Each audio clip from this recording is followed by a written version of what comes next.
పదండి పదవే బయటికి పదవే పదండి బయటికి ఏ?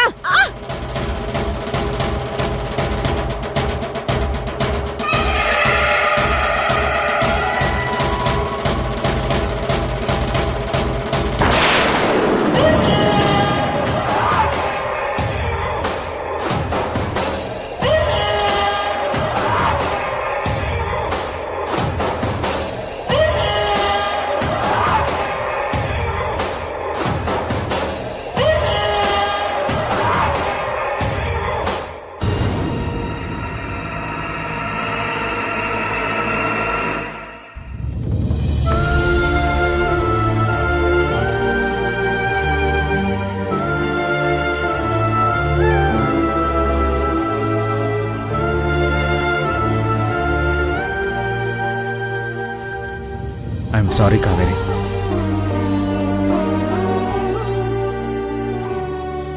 కళ్ళ ముందు కనిపించిన దాన్నే నమ్మాను. నీ మనసును నమ్మలేదు. నువ్వే తప్పు చేయలేదు. నిన్ను అనుమానించి నేనే తప్పు చేశాను. కావేరి,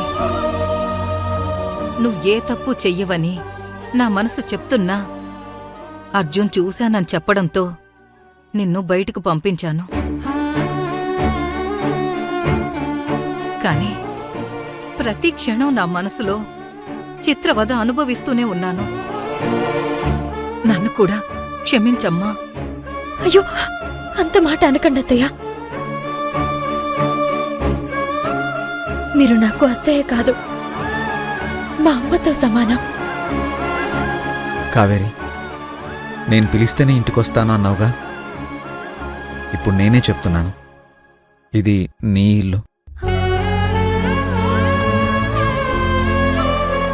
రెండో రోజు అర్జున్కి దొరికిపోయినా కేర్ చేయకుండా మళ్ళీ మూడో రోజు విశాల్ దగ్గరికి వెళ్ళావు. నిన్నేమని పిలవాలి?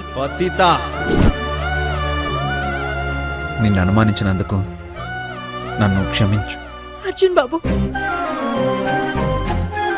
ఇంకెప్పుడు మీరు ఆ మాట అనకూడదు, నేను వినకూడదు.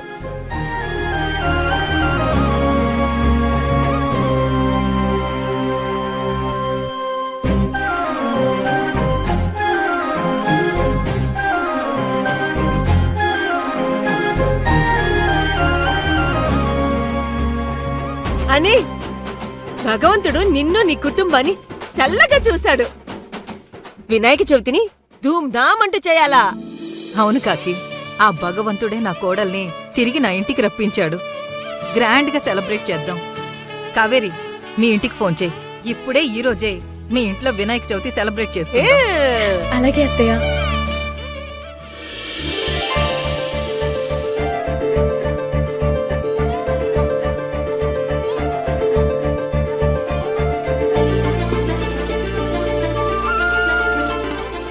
గంగా, తొందరగా గాని అమ్మా.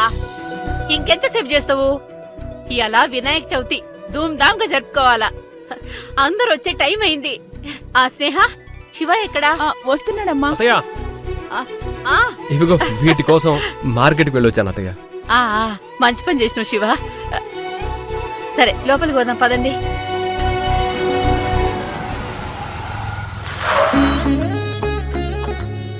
అదిగో వాళ్ళు వచ్చేసిర్రు.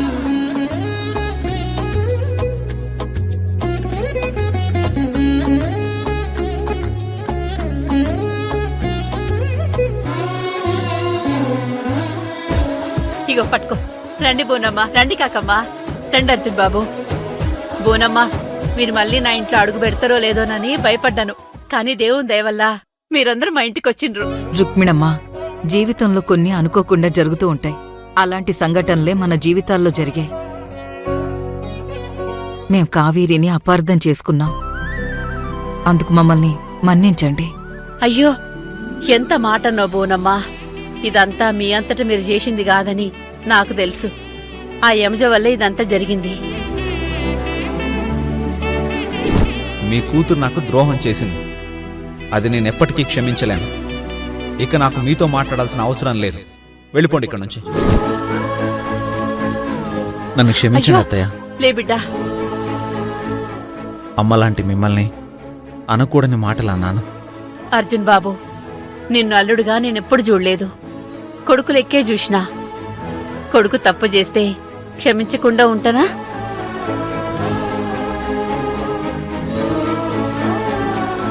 అమ్మా, ఇంకా మనం అవన్నీ మర్చిపోదాం. పండగ మాత్రం హ్యాపీగా చేసుకుందాం. అవును రుక్మిడక్క, మన కావేరి పొన్ను అన్ని పరీక్షల్ని దాటుకుని సీతమ్మలా నీ ఇంటికొచ్చింది. ఇక పాత విషయాలన్నీ మర్చిపోదాం. వినాయక చవితిని గ్రాండ్ గా సెలబ్రేట్ చేసుకుందాం. అవునమ్మా, మళ్ళీ మా దేవుడు బాబు మన ఇంటికొచ్చిండు. ఈ రోజు నిజంగా పండగే.